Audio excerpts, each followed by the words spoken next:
kushangilia na kukimbiza mwenge wa uhuru. Hakika mmeuheshimisha sana. Tunawapongeza sana Mtwara.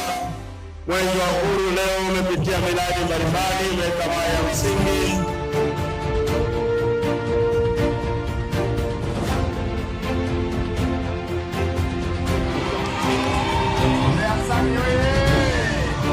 Umezindua na kutembelea miradi ambayo ilikuwa bora sana. Hakika mmesimamia miradi na mmemsaidia sana Daktari Samia Suluhu Hassan.